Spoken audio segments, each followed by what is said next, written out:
Assalamualaikum warahmatullahi wabarakatuh. Perkenalkan, nama saya Ceko Guevara Usman Kusuma. Saya adalah mahasiswa D3 Administrasi Politeknik Negeri Bandung. Kali ini saya akan menjelaskan apa itu sikap proaktif dan sikap reaktif. Sikap proaktif menurut KBBI adalah sikap yang lebih aktif, sementara sikap reaktif adalah kebalikan dari sikap proaktif. Dan menurut secara pengertian lainnya, sikap proaktif adalah sikap yang membantu kita untuk mencapai target kita di masa depan. Sementara sikap reaktif itu adalah sikap yang akan menyulitkan kita untuk mencapai target kita di masa depan. Seperti itu, kurang lebih menurut pengertian lainnya yang bisa disimpulkan dari buku yang saya baca.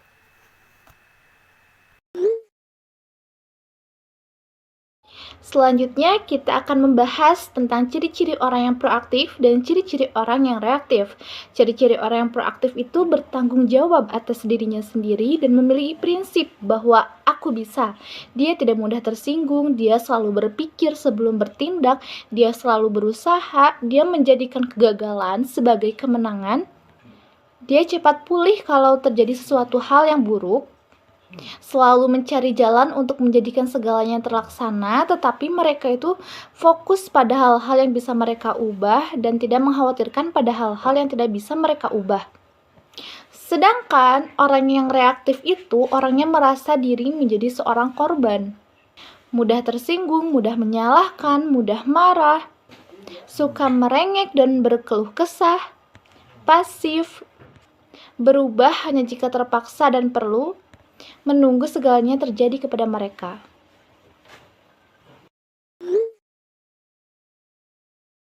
Nah, sekarang kita akan membahas mengapa sikap proaktif itu penting.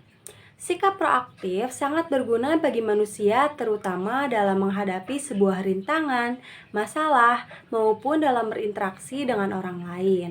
Karena pada faktanya tidak ada kehidupan apapun yang tidak menghadapi kompetisi atau persaingan. Maka dari itu, untuk memenangkan persaingan itu sendiri dibutuhkan sikap proaktif. Bersikap proaktif adalah bagaimana cara kita mengambil sikap untuk menghadapi segala sesuatu yang terjadi. Seseorang bisa bertahan saat terkena musibah, bisa menumbuhkan motivasi dalam situasi yang tidak menyenangkan, dan bisa memberikan respon positif sesuai dengan situasi yang seharusnya. Itu merupakan sikap proaktif yang menunjukkan pengelolaan emosi yang sangat baik.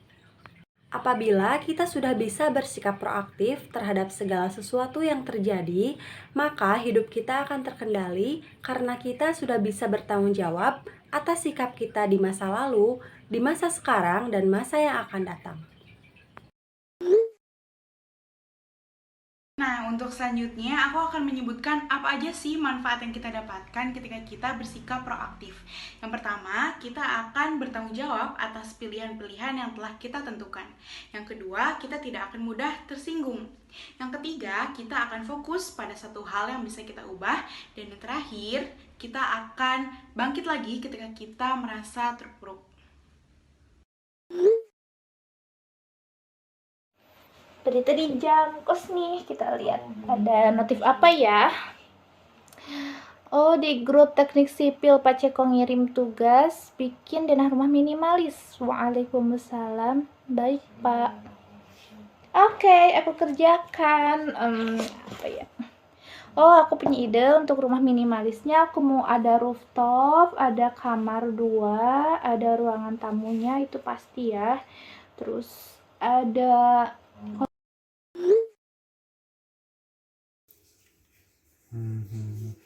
Enak banget hari ini. Kuliah kosong, dosennya nggak hadir. Jadi kapan ya bisa kayak gini lagi? Enak banget soalnya. Seharian nyantai. Bentar, ada notif. Bah, baru aja diomongin enak. Udah dikasih tugas lagi. Bikin rusak hari aja. Jadi bad mood kan. Kesel deh. Udahlah, kerjain.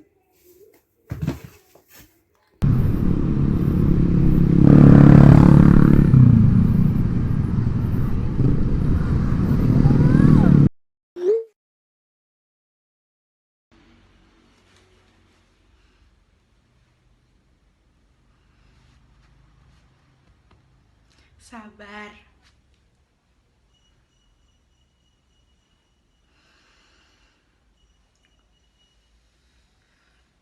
Tarik napas 5 menit, lalu hembuskan.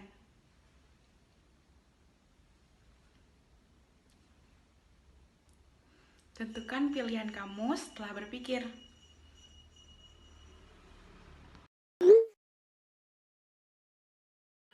Reaksi reaktif yang pertama, marah-marah. Yang kedua, terus-menerus menyalahkan orang tersebut. Yang ketiga, enggan untuk memaafkan kesalahan orang tersebut.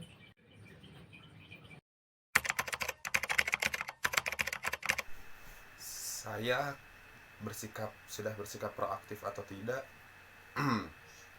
Nggak tahu ya, bingung ngejawabnya antara ya dan tidak, karena ada kondisi yang kalau saya masih sadar, akal pikiran saya masih sadar, saya bisa bersikap proaktif. Tapi ada beberapa kondisi yang bikin saya menjadi reaktif.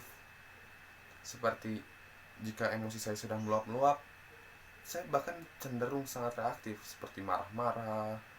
Terus ada orang yang kalau dikit langsung diapain, nggak damai, malah tambah ribut. Jadi saya itu masih labil lah, bersikap proaktifnya masih setengah-setengah. Kalau ditanyain aku udah menjadi orang yang proaktif atau belum, jawabannya belum. Karena apa? Pada suatu kondisi tertentu, aku bisa menjadi orang yang proaktif. Pada suatu kondisi tertentu pula, aku bisa menjadi orang yang reaktif. Kenapa gitu? Jika diambil suatu contoh yang pernah terjadi dalam kehidupan sehari-hari saya gitu ya. Pada suatu hari saya sedang mengerjakan tugas di dalam kamar, mencari informasi atas tugas-tugas saya di dalam handphone. Lalu, paman saya datang dan bertanya, kamu ngapain sih dalam kamar sendirian main HP aja terus gitu ya. Lalu respon apa saya? Saya merespon dengan kekesalan, dengan marah ya kepada paman saya. Yang padahal kalau orang yang proaktif itu memberikan respon, mengklarifikasi bagaimana benarnya. Sedangkan saya itu malah menjadi orang yang reaktif pada saat itu. Lalu apalagi gitu ya. Lalu saya juga masih selalu berkeluh kesah atas tugas-tugas yang banyak. Saya juga masih melakukan kesalahan yang sama, seperti dosa yang sama saya masih lakukan hal tersebut gitu ya. Itulah yang menjadikan alasan saya. Sejujurnya, kalau ditanya udah bersikap proaktif atau belum, jawabannya masih tergantung sama kondisi atau situasi, karena ya masih labil. Contohnya, aku bisa bersikap proaktif ketika meskipun banyak tugas, banyak kerjaan, tapi aku masih semangat buat ngerjain, masih tanggung jawab sama apa yang harus aku selesaikan, dan tidak merasa terbebani gitu. Tapi ada kalanya aku bisa bersikap reaktif ketika banyak tugas, banyak hal-hal yang harus diselesaikan, banyak kerjaan, tapi otak udah capek, tenaga udah habis, dan akhirnya jatuhnya sih ke ngeluh. Tapi sekarang saya mulai menyadari bahwa sikap proaktif itu sangat penting dimiliki. Nah, sekarang pun saya sedang belajar untuk meningkatkan sikap proaktif yang ada dalam diri saya. Sebenarnya kalau misalkan ditanya apakah aku udah proaktif, aku berpendapat hal itu bisa dinilai dari orang-orang yang ada di sekitar aku. Cuma kalau aku sendiri merasa terkadang aku proaktif, terkadang juga aku reaktif. Itu tuh bagaimana situasi yang aku hadapi. Misalkan aku bersikap proaktif ketika aku sedang lelah-lelahnya atau sedang merasa down, aku bisa menyemangati diri aku untuk tetap maju. Terus aku juga selalu mengingat-ingat tujuan akhir aku dan melakukan semua kegiatan sesuai dengan tujuan akhir aku.